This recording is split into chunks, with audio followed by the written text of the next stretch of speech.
Sila binubugbog ang kawawang si Michael Mira sa loob ng studio.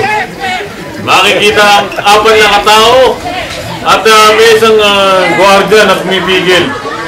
Ang iba nakatingin lamang. At walang magawa ang kawawang si Michael sa pag-aamo sa kanya. Ito'y nagkataon lamang dun sa pinicturean daw niya ang isang lalaki na umiihi sa pader. At nagkaroon na ng rambulan o trial. Ayan ang nakikita nyo. Apat na katao. Back to you, studio. Wala. Alam ko matagal kanina nyo pa po hinihintay yung reaction ng DNA.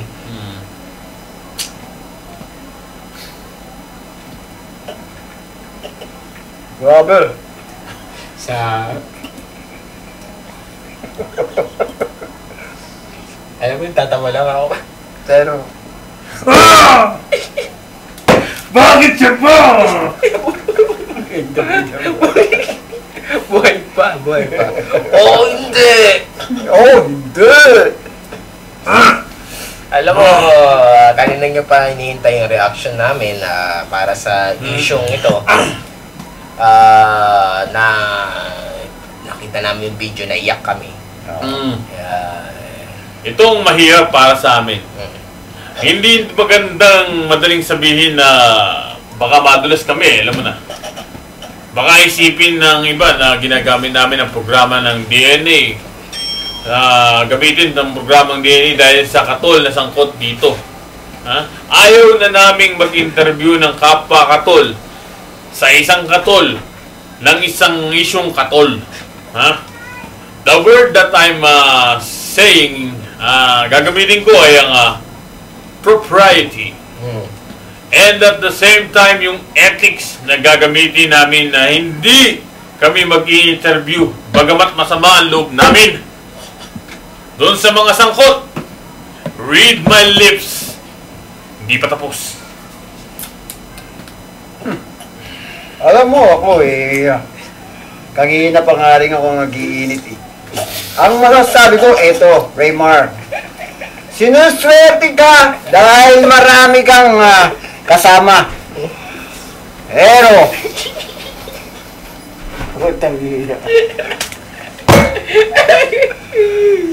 gano'n pa man, I'm very proud, Michael. May tinamaan sa inyo. Bakit kayo tawa? Hindi talaga mo cases ko tawa kayo tawa. Parang wala na tinamaan.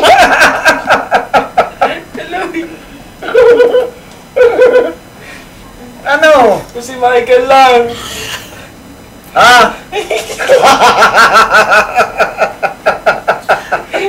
Masyado lang emotional ngayon mga katol. Mixed emotion. Ano, galit kami nito. Kung si Michael lang, one-on-one, kayong dalawa, baka yung puwit mo, nasa bunganga mo na. Talagang alam naman ng lahat. Galit kami. Martial arts expert yan. Ano?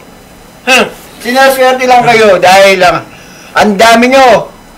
Pero one-on-one.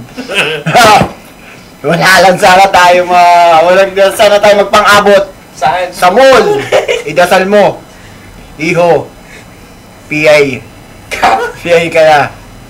Huwag sana tayo magkita sa mall. Ipagdasal mo yan. Tumirik ka ng kandila mula ngayon. Huwag mag-cross ang ating landas. Natin, PI ka.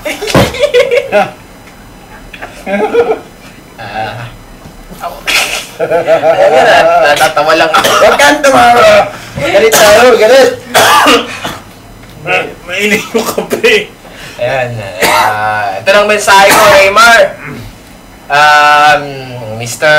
Santato at Bis Baeto. Saksakan kayo ng sinungaling.